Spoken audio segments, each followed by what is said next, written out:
Good morning, Tri-Cities. It's Friday morning at 9 o'clock. It's time for Coffee with Karl. I'm Karl Dye from Trideck, and we have a great webinar for everybody that's joining us this morning. It's my pleasure to introduce Bob Schuetz. He is the CEO of Energy Northwest. Good morning, Bob. Good morning, Karl. How are you today? Great. Thanks for joining us. Happy to be here. A little bit chillier than it's been Tri-Cities morning. It's good to see you. It's okay. As colder it gets, the more heat people need and the better it is for an energy producer. That's a great way to look at it. A great point. Well, Bob, we've had your predecessor on a couple times, Brad Swatsky, and this is our first time meeting you. So we'll get started off this morning with our traditional coffee mug story. I've got, I think, a pretty cool mug. It's Starbucks coffee, kind of on the Starbucks. Actually, Tracy and Tiffany from our Trideck team got this for me when I was going through some training and certification earlier this year. Our family has pugs. We have actually 4 rescue pugs that, some might say, why do you need 4 pugs? And I guess, 1 pug, 2 pug, 4 pugs, it's kind of all the same. So we're big pug fans, and that's my coffee mug this morning. And I will put in a shameless plug for anybody that wants to give us a mug. I'm happy to to promote, and a lot of our partners, like from our ports and cities, have taken us up on it. So if anybody wants to give us a mug, and I thought it was overly too much because I do have 2 really nice Energy Northwest mugs as well that I could have, but since we're talking about Energy Northwest, I'll save those for another time, Bob. So sure. How about you? Do you have a mug or mug story for us? I actually have 2. The one I would normally use in my office. This is from the USS Hyman G. Rickover. It's a submarine that I was captain of 24 years ago now. Wow. And so it's my kind of go-to cup. And, the story that goes with it is if you're a coffee drinker on a submarine, there's I'll say a custom that you don't wash it. If you wash your cup, it's bad luck. You're a Jonah. And so I can't show you the inside because it's full of coffee, but so there's a 25-year coffee patina. Wow. On the inside of this one. Now I do rinse it out. Yeah. But I don't scrub it out. So that's the interesting story. And that seasoning provides a little extra flavor. And just for a quick local plug, I've about given up on the Seahawks this year, and I'm watching Kraken. Well, it's, I think in the Northwest, we've all always been Seahawks fans for a long, long time, and just stayed the course. Obviously in the state we're divided between Cougars and Huskies, but for Cougar fans winning the Apple Cup this year, it's another example of you just don't give up. You just got to keep on plugging. And now it's great to have another pro team in the Kraken for sure to get behind. Yeah. Have you ever been to the Carousel of Dreams here in town? I haven't. I drive by it all the time. I've never had the chance to go into it. So just an interesting local fact, it's a carousel. It's mostly horses, but there is one Husky and one Cougar. They sit on opposite sides of the carousel. And whichever college is the current Apple Cup holder, they actually have an apple necklace that they put on the Cougar, the Husky. So it's, I didn't realize that till we took our grandkids there a couple of years ago. Oh, that's awesome. Yeah. That's awesome. Yeah. I would imagine the one around the Husky previously, it got kind of old after a while, but it's just kind of. I have a daughter who's a graduate of the UW. So. That's great. I'm married to a Coug. I'm a Costco Coug. I call myself. So whatever's on sale at Costco, that's my Cougar gear. But our family is split between Huskies and Cougars as well. I got to ask you about the Navy coffee. Stories I've heard is that Navy coffee or good Navy coffee has a little salt in it. Can you substantiate that rumor, or how do you like your coffee? The only time it really has salt in it is if you left your coffee cup unattended for a while and somebody sneaked them in. I don't think the standard recipe has any salt in it. All right, that's good. You read something in a book. It's good to have a actual expert like yourself that knows the truth. Yeah. Well, Bob, as we said, you were named earlier this year as the CEO of Energy Northwest. But let's start off with, tell us a little bit about yourself. Where'd you grow up? Where'd you come from? And maybe a little bit more about your naval service, which really appreciate. Thank you for your service. Thank you for bringing it up. So I grew up in New Jersey. I was born in Newark. Maybe watching the World Trade Centers, the original ones, get built, and went to school in upstate New York on a ROTC scholarship, Navy ROTC. graduated with the degree in nuclear engineering.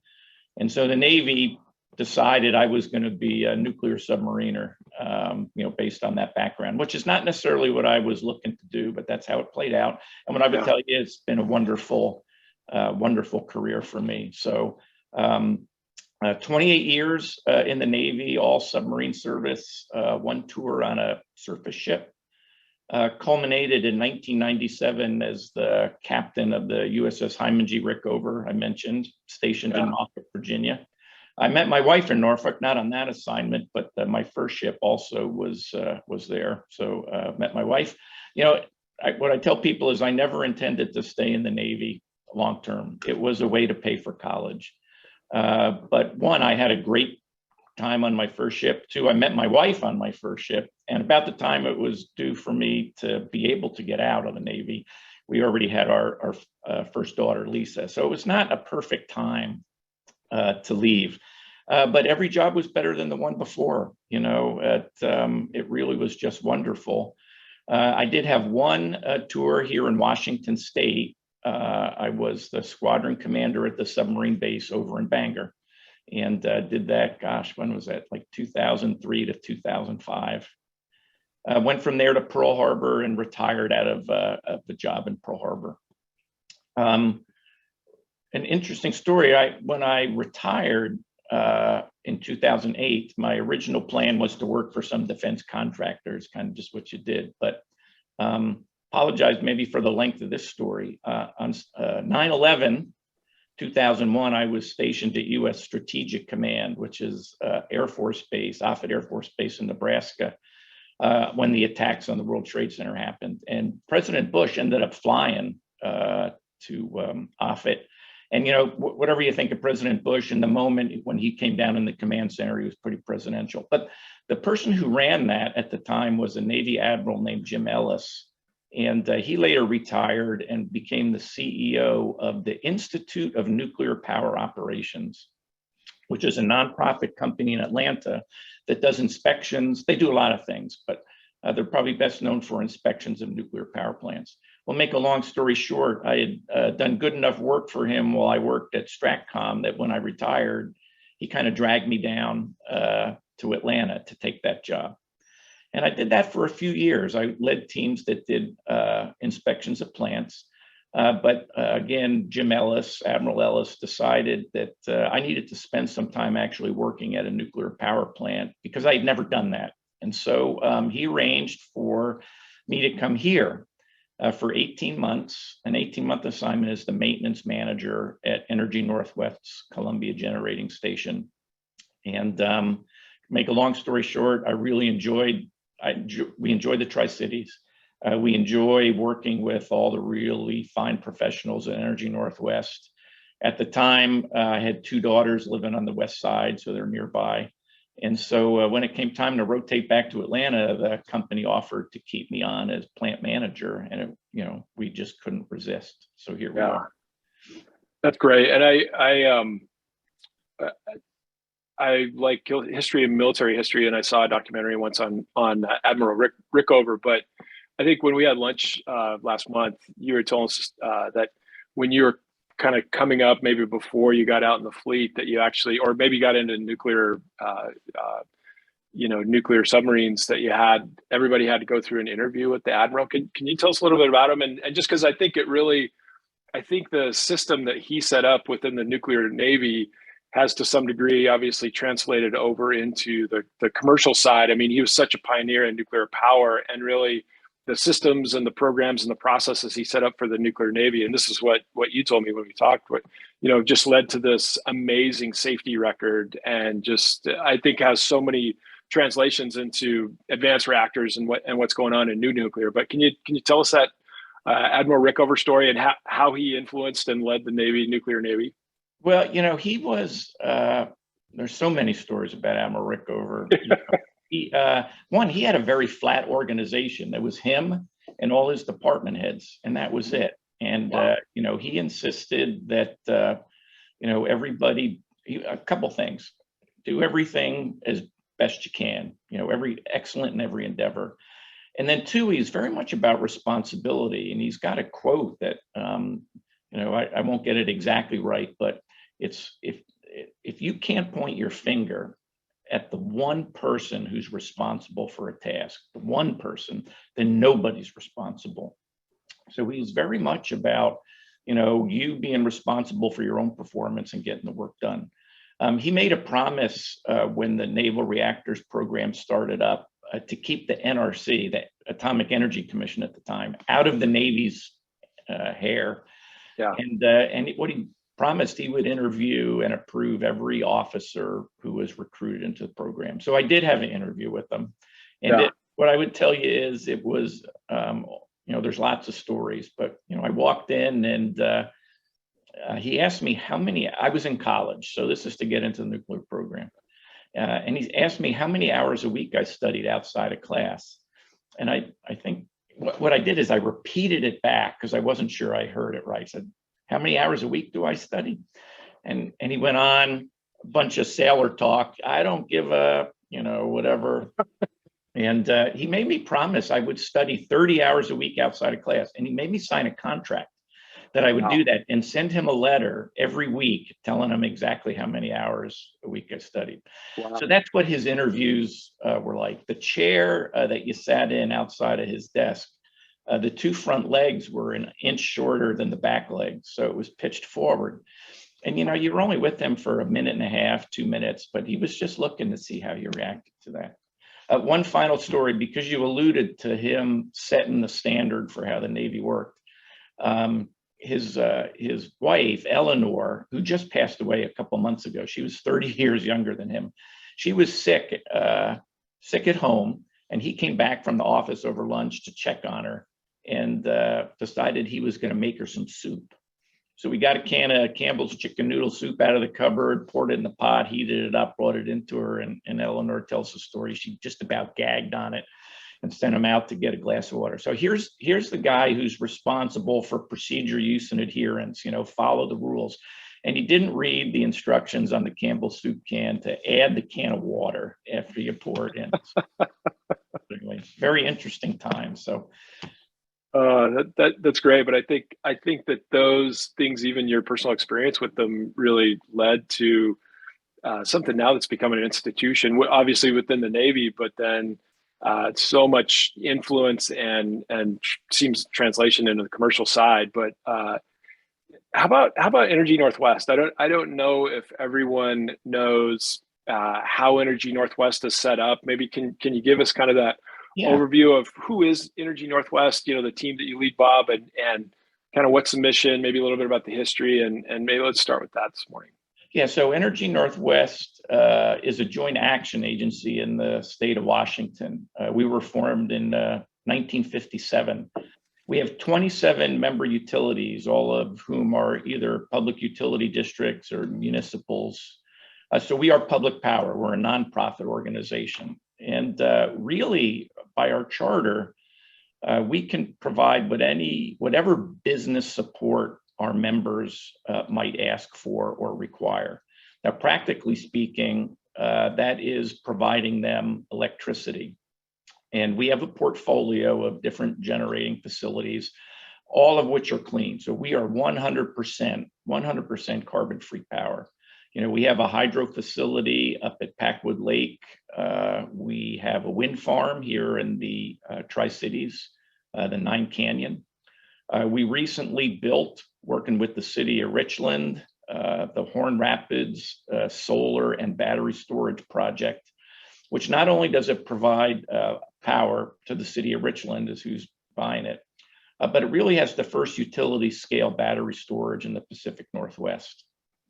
And then we also built it in partnership with the IBEW, who uses that facility to train their electricians for battery and solar installation. We've got another solar project we're getting ready to start on Ruby Flats, on some land that y'all helped us with, about 155 megawatts. It's interesting, our members, actually, we oversubscribed to it. I think we had a demand for 300 megawatts, and we're only going to be able to put 155 in at the start. And then finally, our biggest asset, and probably what we're most known for, is Columbia Generating Station. It's about 1,200 megawatts. It's the third largest producer in the state, behind Grand Coulee and Chief Joseph dams. And we're the vast majority of our workforce. So the whole company is about 1,100 people, and probably about 800 of them are dedicated to the operation at Columbia. We normally run the plant for 2 straight years and shut down for about 30 days to refuel. Having said that, we're actually shut down right now this week. In our last refueling outage in May of this year, we put a new low pressure turbine in, and expecting that at some point we're going to have to balance it. We've run it in now, and the vibration's a little higher than we might have liked, so we shut down just to balance it, and we'll be starting back up this weekend. And I read about the turbine. Was it just a new shaft, or was the whole assembly, the turbine assembly and the shaft? Or so our turbine's pretty big. It's like football field length, and it's actually 4 turbines, high pressure and 3 low pressure turbines in a row, and then the generator. And so we've been on a capital improvement program to really replace every component in there. We started with the low pressure turbines, and this last outage, we got the third of 3 low pressure turbines done. So here in another couple outages, we'll replace the high pressure turbine, and then after that, the main generator. Both of those are original plant equipment, so they're over 30 years old now. And just out of curiosity, I think we get to ARDP and the advanced reactors and the small modulars, it'll make sense, but you can't just get that turbine off the shelf, right? I assume that's a scratch custom built assembly that you get from probably a very short list of suppliers. Yeah, so Siemens is our vendor. About probably 8 years ago, we had to make 1 new low pressure turbine. And then 3 outages ago, we put that new one in. The one we took out, they took back and they refurbished it. Oh. And then that's what we put in the number 2 spot. And then I gotcha. And so, the one we just pulled out, they will go ahead and refurbish again, and we'll put it in storage. Yeah. 20 years from now, when we need to go through this process again. Okay, you bet. Now I think that's, if you use like an automobile or car analogy that we might be more familiar with, rebuilding and replacing parts, that, when you talk about the scale of Columbia Generating Station, you don't go to the store or go order some parts. It's all scratch built. And I think that even kind of translates into some of the difference in small modular reactors, right? That, just from a project management scope, to build a new nuclear facility the size of Columbia is really very, very complex engineering and project management challenge versus SMRs that maybe more of the components can be built in factories, and then, less kind of scratch built assembly, but more of assembled on site and put it to work. That really, that's I think what's exciting about the new nuclear direction that we're going, and more opportunities for more nuclear generation throughout the world. Right, exactly. So, and as you know, we're happy to be partnered actually with two companies to bring SMRs to the Pacific Northwest. And I don't know if you want to talk about that now. Yeah, let's get into it. So Department of Energy really figured out, and the administration figured out that as a country, if you think it's important to improve the climate, if you believe that humans have some effect on our climate, which it would be hard to refute, then nuclear is going to have to be part of the mix. Renewables are becoming less expensive, but they have a couple problems. The biggest one being they're intermittent. You can't count on them at any point in time. And so of the big utility scale generating, hydropower and nuclear really provide the best opportunity for that 24/7. So to try and get away from the big reactors like Columbia, Department of Energy created this program called the Advanced Reactor Development Program, where they agreed for a 50-50 cost share with 2 companies to bring advanced technologies and small reactors to market. 2 awards were given in 2019, I guess, one to TerraPower, which is based here in Washington. It's owned by Bill Gates. and a second one to X-Energy, which is based in Maryland. Two very different design reactors. We're partnered with both of them. To be honest, we didn't expect to be partnered with both of them. We didn't expect both of them to win. So, but luckily, I think for us, because it's an opportunity to establish a nuclear center of excellence here, we are working with both of them. I would say the X-Energy is maybe a little further ahead. Here's a little copy or picture model of their reactor, known as the XC100. We haven't picked the exact site where it's going to be built yet.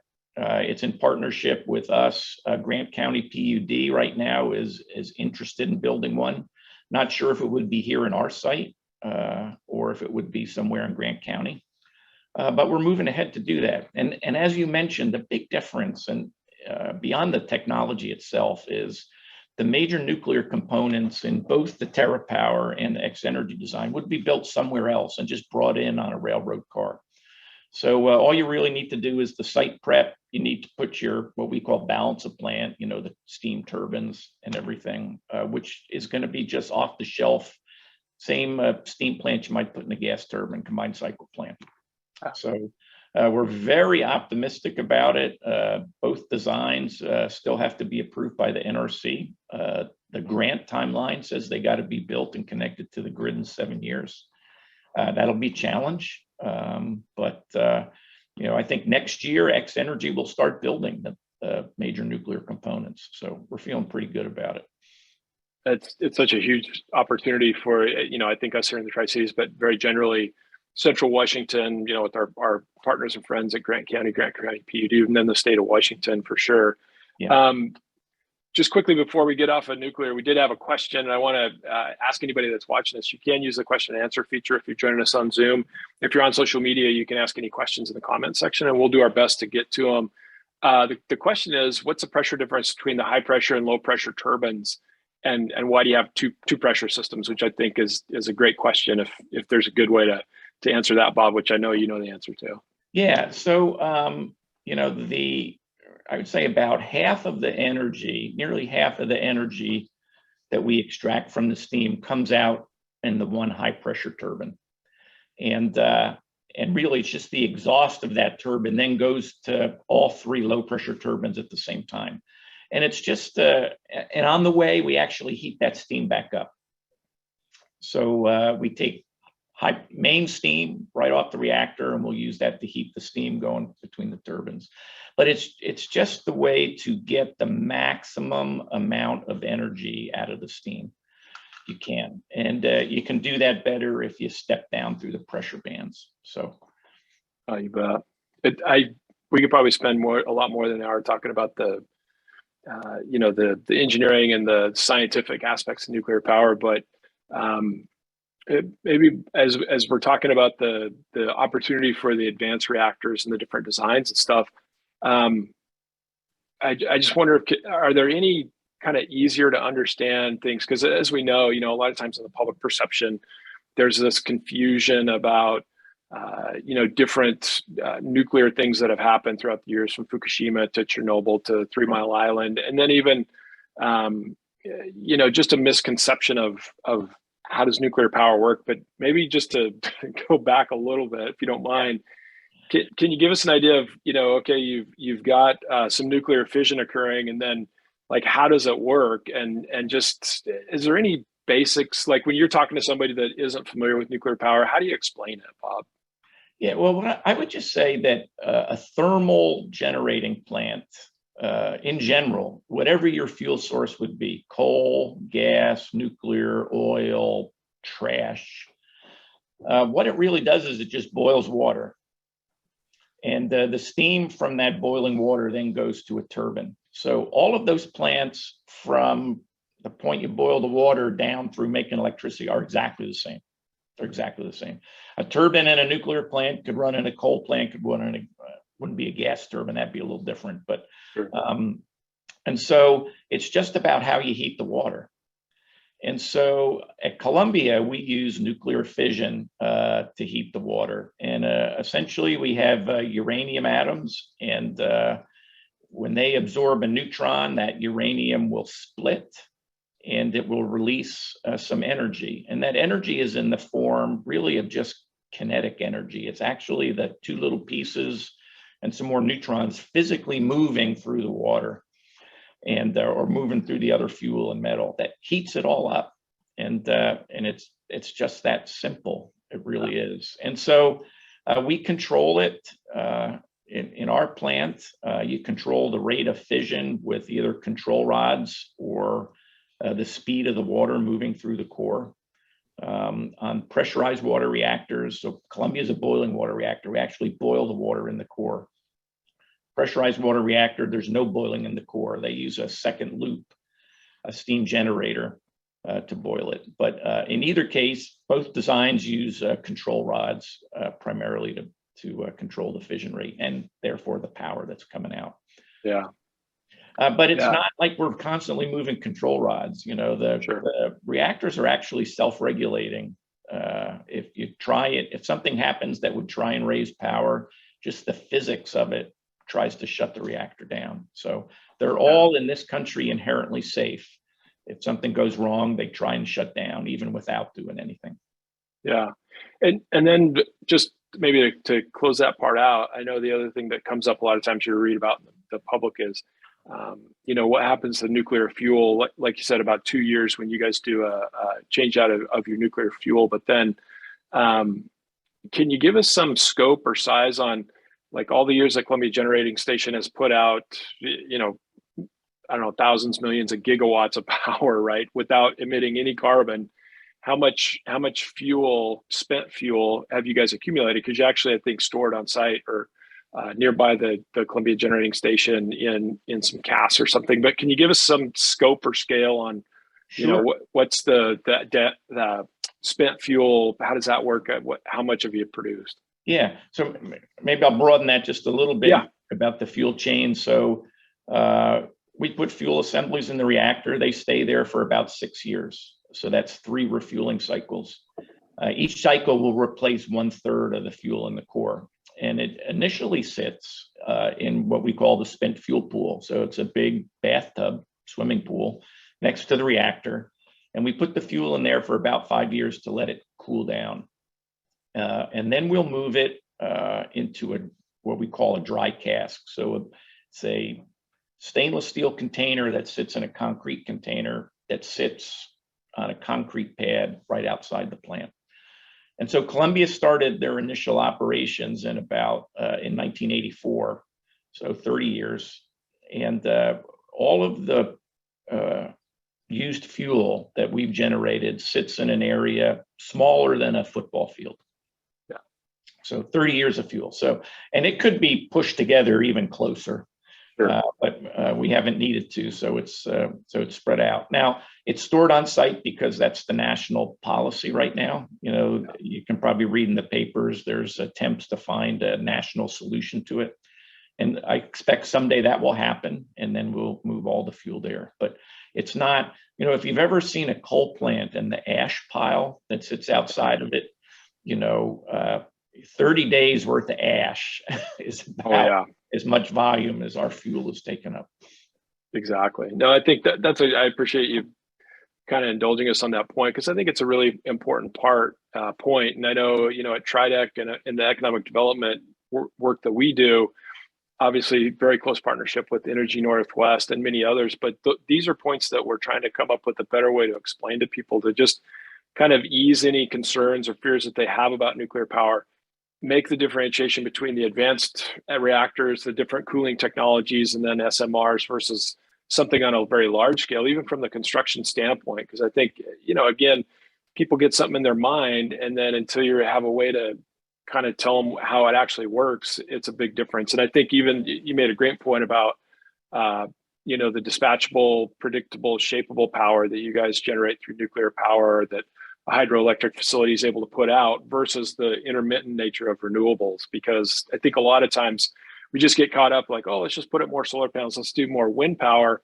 But the reality of it is that if you can't predict when it's going to be on, we need power in our homes and in our businesses 24/7. And that's really the huge need for nuclear power that we have, I think, really throughout the world. Even third world countries, as they come online and they, want to improve their quality of life, electricity is a huge part of that quality of life. That I think there's opportunities overseas too.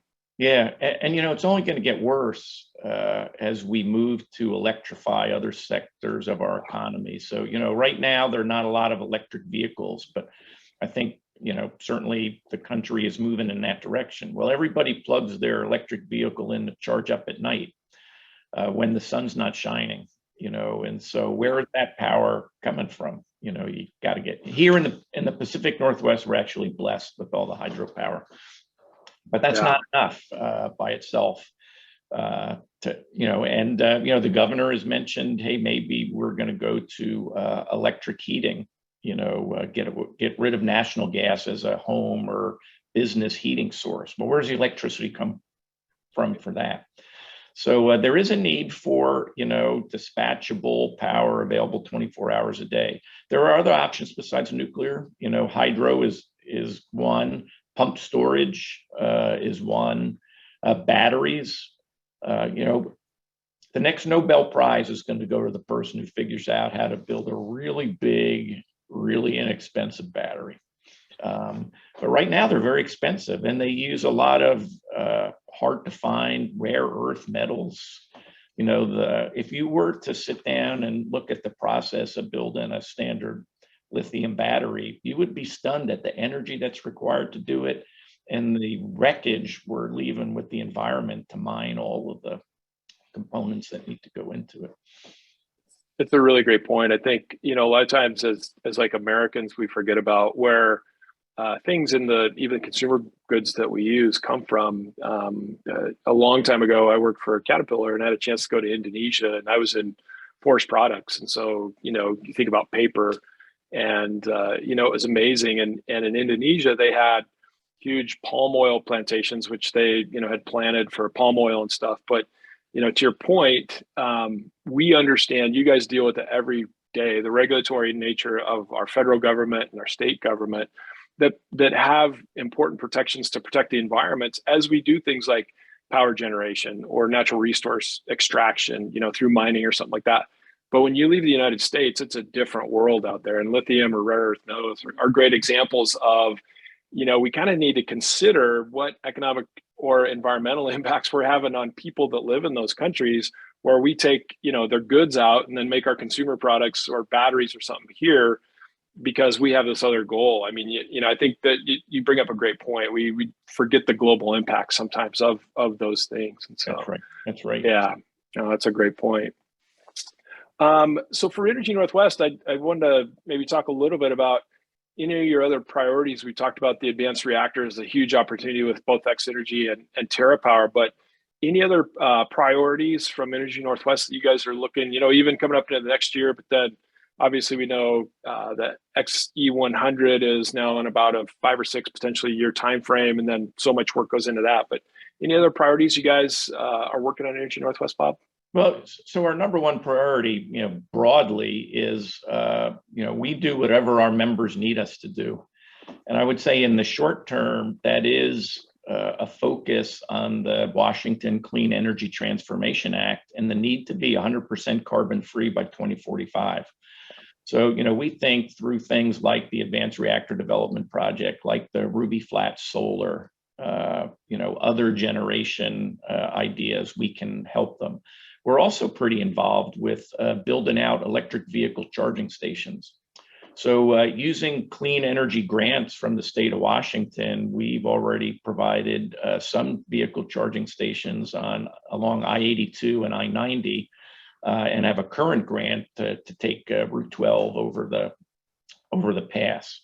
So we now have some expertise in that. And if somebody was looking to build in their district, their county, we think we can help them achieve that. And any other business needs that our members have. We do some odd things. Because we are required to have a very robust cybersecurity program here, the Nuclear Regulatory Commission, NRC, requires that and inspects us to it.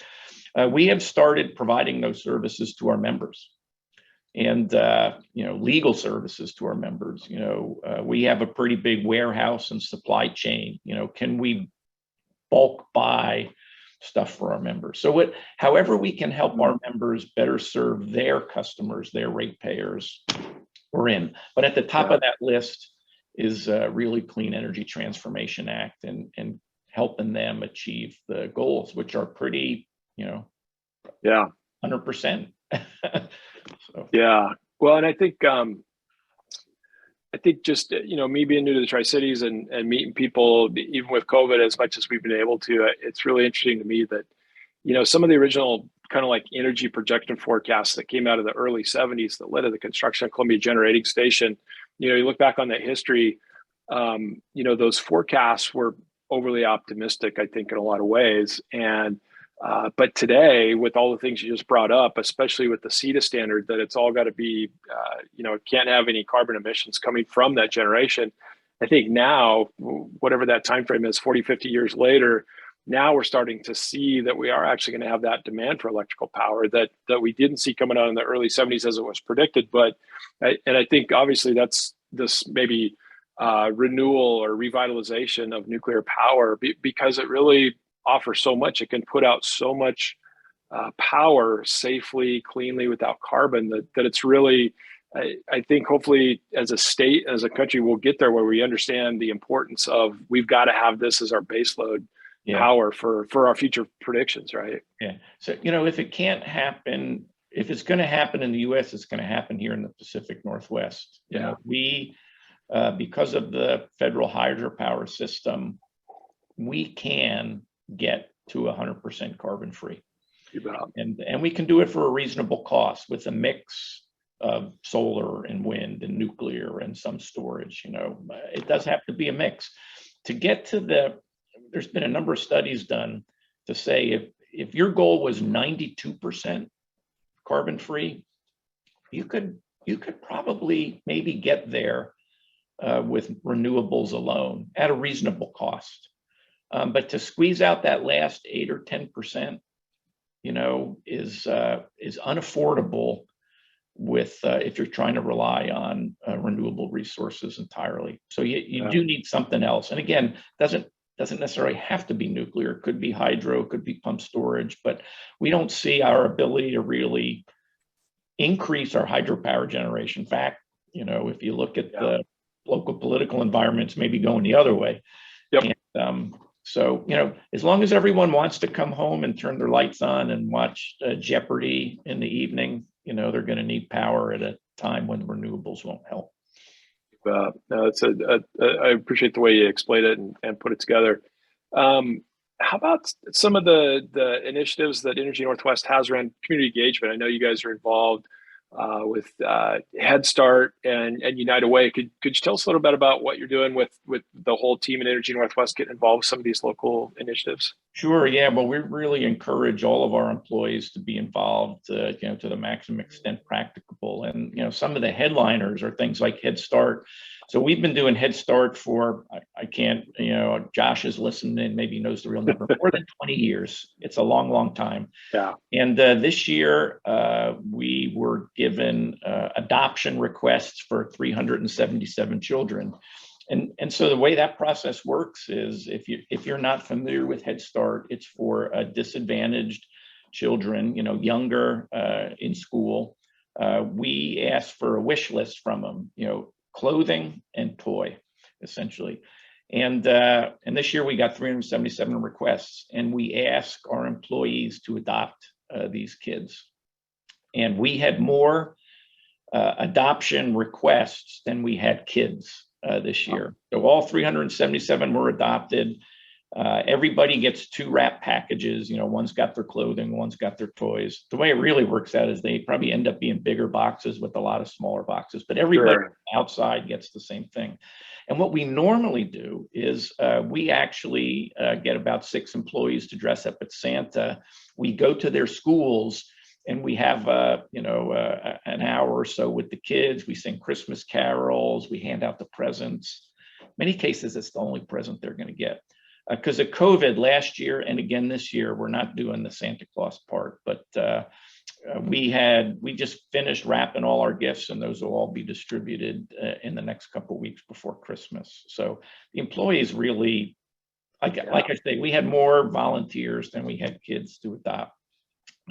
United Way, similarly, we use, in my mind, it's the combined federal campaign. I was in the Navy so long, so United Way has a different name here, but essentially our employees, we encourage them to donate via payroll deduction. It makes it easy.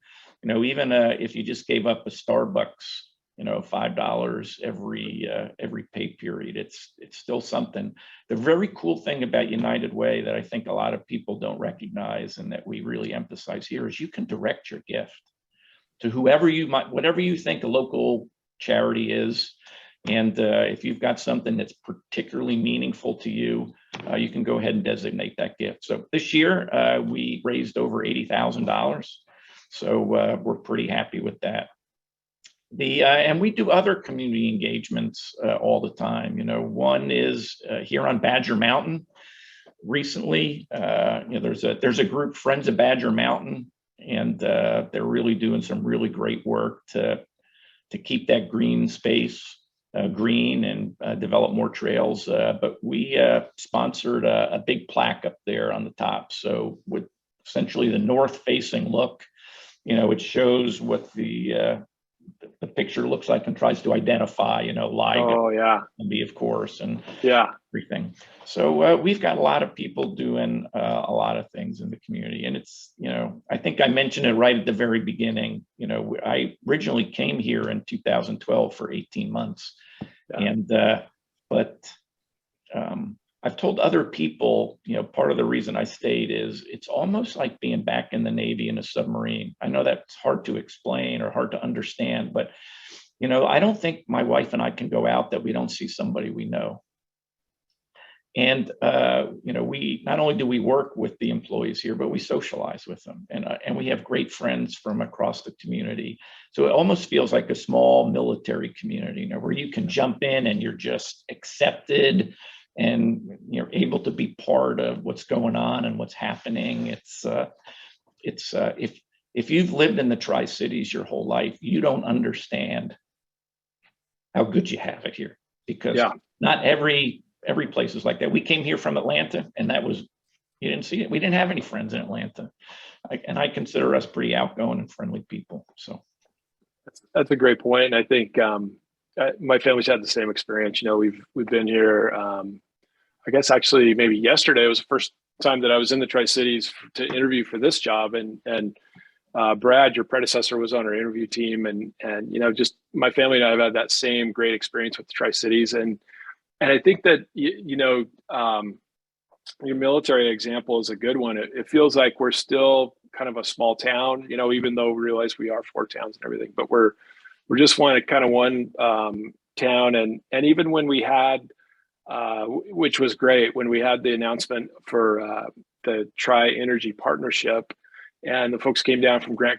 County, and Kevin Nort's probably going to be disappointed. I can't remember his commissioner's name, but he had one of his board that came down with him, and we met for a whole day, and at the end, the commissioner said, he goes, I haven't really spent a lot of time down here, but I really appreciate the way you guys do business. He goes, it feels like we're just at home and we're just part of the same community. And I said, we still have that small town feel, and that's kind of been my experience. And that's a great point, that if you haven't ever had that comparison contrast, it's hard to realize how good we have it. But I really appreciate the head start and the work that you guys are doing with those families, with those kids that, sometimes we kind of get within our own social circle. We forget that there's other families that need some help. And it's great that you guys can do that. That really means a lot. It says a lot about you and your team, for sure. Yeah.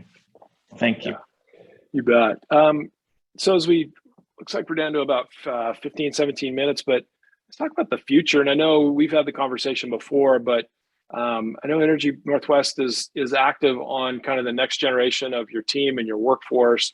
I know you guys have a couple of programs, work-based learning being one of them, that you're working with the local school systems to get kids out to have a little bit of a way to see some of the career paths that you guys have at Energy Northwest. But what do you see coming up as far as, what's the future of your team and the workforce, and what are some ideas or something that we can all help you and our other, employers in the community work on together, Bob? Yeah, well, future workforce, is a worry, actually. And a lot of the other companies in town, we've got a small group working on how to improve that. And there's different needs. You know, the first thing I would say is make sure you understand the scope of the problem. You know, if Steve from P&L was here, he would tell you about his need for, you know, knowledge workers, you know, highly trained, you know, doctor level thinking, and we do need them there. We don't need that here necessarily. We need knowledge workers, we need engineers, we need designers, we need good IT people. And so we have to make sure we have an education system that will produce that talent for us. But we also have a need for skilled trades, electricians, mechanics, machinists. You know, when I was in high school a very long time ago, in my town, we had 3 high schools. We had, I'll say, 2 regular high schools and a vocational technical high school. And you don't see a lot of those around anymore. And so people aren't necessarily learning right out of the box to appreciate what it takes to be a good auto mechanic, to appreciate what it takes to be a good welder. You know, a really good welder can, you know, lay upside down and weld on the back of a pipe using mirrors, you know, and sometimes you need that skill. Machinists, you know, take a piece of metal and turn it into whatever you need short term. And I worry, and others worry a little bit, that our system doesn't value hands-on work anymore. And if we're not careful, we're going to find we have a lot of opportunities to do some really incredible things without the people who have the skills to make it happen. So when we look at workforce, you know, the first thing I would say is be careful about focusing too narrowly on one thing. You know, here at Energy Northwest, we have a need for highly skilled knowledge workers, highly skilled hands-on workers. And so to help us do that, as you mentioned, we've done a couple things. So, you know, first off, we have a work-based learning, which is a relationship with the local high schools, where we'll interview people and bring them out for where they'll, I think, go to class half a day and then work out here half a day. In all departments, we've got them in plant departments, management, you know, all kinds of opportunities. Similarly, so that's at the high school level. We also have an internship at the, I'll say, college level, and that's mostly knowledge workers. So, you know, engineers are probably the biggest users of our college internship program. But when we go out or just recruiting for engineers, we'll also look to bring in interns as well. And they'll get a 1-year job here, actually doing engineering work under the supervision of a, you know, of a trained engineer. And we have a new graduate engineer program. So we'll try and find people and bring them in at a really good starting salary right out of school. So, you know, they've got the knowledge, but not the skills, and teach them the skills, hopefully get them in right on the ground floor. So, you know, in a perfect world, we'd be able to grow all our own people and they wouldn't come in and out. So, so college and the new graduate engineer program helps us get there. On the trade side, we have a relationship with Columbia Basin College that's called the Nuclear Technology Program. Maybe just a step back from that for a second. Here at Columbia, we're required by law to have a very formal training program for our craftsmen, our reactor operators, even our engineers. And the Institute of Nuclear Power Operations manages that on behalf of the Nuclear Regulatory Commission. So they accredit our training programs. So in addition to those, we have established this program at CBC that is also accredited by IMPO. And we run a course there. It's a 2-year course that leads to an associate degree for instrument technicians, for equipment operators, which are our in-plant equipment operators, health physics technicians, you know, and so they can go there, go through a 2-year class, and essentially have the knowledge to come in and work in those skilled trades positions right off the bat. Now, we are not able to hire all the graduates, but they're in high demand across the country. You know, right now there's a particular shortage in health physics technicians. The health physics technician manages the radiation control program. And many of the current health physics technicians have reached retirement age. And so all of a sudden there's an industry-wide shortage of them. So, if you're in high school out there, or if you're out of high school and you're trying to think of something you might want to do, a job I can guarantee where you won't have any trouble finding work is a health physics technician. Do you want to know how to get in there? Yeah. Look at the CBC program, and as part of that program, which is 2 years long, somewhere in that 2 years, we'll have an outage. Yeah. And we bring all those people out here for the outage to work in the field that they're learning. So yeah, it's a really great program, and we're really happy with it. Wow. And then maybe the last thing, more globally, all of those programs are really for us, for Energy Northwest. But here recently, we found that our member utilities are also looking for, bringing in young talent. So we have created an internship program for all of our utilities. So, and I think this first year we have 5, might be 4 or 5 interns we've picked to go out and work at one of the PUDs for a couple of years. And that's been very successful, and we're looking to try and expand that. And, as a second order, we're looking to maybe integrate it with other internship programs that exist here in cities. I think that's great. I think, I really appreciate what you said about the health physics technician and then some of the other CBC degree programs, because I think that, sometimes for young people, and even, when old guys like you and I went through school, to some degree it was there, like you make this investment of time in a 2-year program, a 4-year program, or say a skilled apprenticeship, through one of the trade unions or something. And then, well, how do I know I'm going to get the work? And obviously you gave great examples of like, there's a lot of work out there. You may not be able to stay here in the Tri-Cities. Maybe you got to go to another plant, but then, and I think for young people, it's hard to understand, what those opportunities are and get that information. I was thinking about it, and I think just talk briefly about it. Sometimes I think, especially students coming through the K-12 system, we've got so much in the Tri-Cities. Energy Northwest, Columbia Generating Station is a great example of kids that could grow up here and they don't have any idea of any of the jobs and careers that you guys have, and just kind of brainstorming. But how do we get the young people in our community?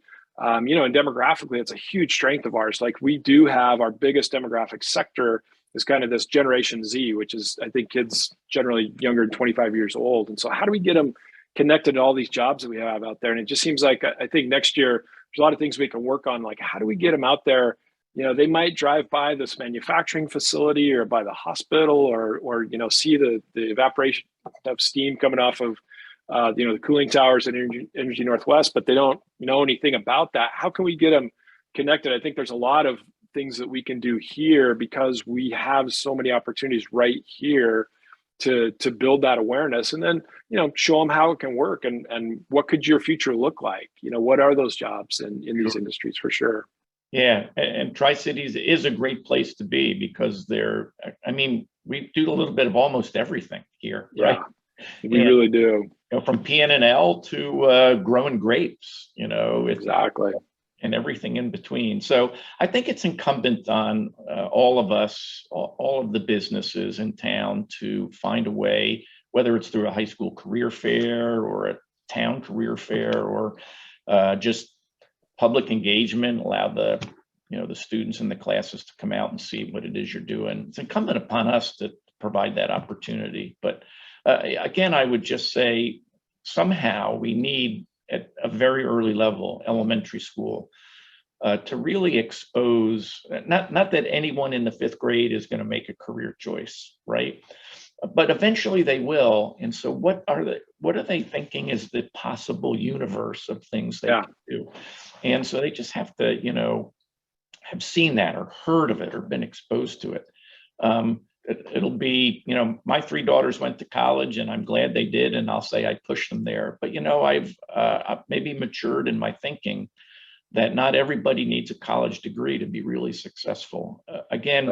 A starting welder at Energy Northwest will make more money in their first year than a starting engineer by a lot. Okay. Yeah. And so they're good paying technical jobs. And I don't know that we value that as much as we should. I think it's a great point, and I think with your naval service and the examples you've given us, I think there's a lot of things that we could learn from, like military recruiting. And obviously the military, especially on the enlisted side, needs to fill so many positions every year, and they do a good job of engaging with students in high school, and then the ones that end up joining the military. But they're so successful over so many years. And when we think of, no matter what those career paths are, if it is 2-year college, 4-year college, skilled trade, different industries, what can we learn to put in there? I remember a few years ago just being in a restaurant back in Idaho and seeing a brochure and it was for nuclear power on the enlisted side. And I was just thinking, like, in this brochure, it does such a good job of just explaining what it is. How does the program work? Once you get this level of certification, where can you go? What can you do with it? And I think, as we think about, especially being a young person, like, what's my future look like? Maybe I don't want to get locked in on this one thing. To explain to young people, like, hey, once you get to this station in life or this certification level, you can do all these different things, or even move to different industries. And I think that's, again, to your point about, we got so much in the Tri-Cities, there's a chance that we can explain that and Right. just, help young people understand more than maybe their circle that they have in their home and family and friends. Just, let them understand more of what our community has to offer and what our industries have to offer. Yep, you're exactly right. Exactly right. You bet. So easy, so easy the way you say it. Well, easy for you and me to talk about over a cup of coffee. Now it's like, okay, how do we make that work throughout the whole community, right? I guess that's next year. We got a month to work on it. That's right. That's right. Well, Bob, this is really great. I appreciate you coming on and spending some time and getting to know you a little bit better. We're just down to 4 minutes, but we've kind of covered a lot of things that you guys have ongoing at Energy Northwest. I just want to, say that we at TriDeck really appreciate your partnership, a lot of programs we've worked on over the years, and a lot more to come up in the future. But is there anything else that we haven't touched on yet that you want to tell us about before we sign off? Maybe just another interesting observation on workforce. It's a little different. Two challenges for us right now are work at home. So a lot of people who might otherwise want to work at Energy Northwest, if we're recruiting from out of the area, almost the first question out of their mouth is, well, do I have to move to Richland? And we say, well, why wouldn't you want to? But so that's an interesting dynamic. We run a 24/7, industrial activity, and people need to be here for that. So It's hard. The other thing very recently is housing.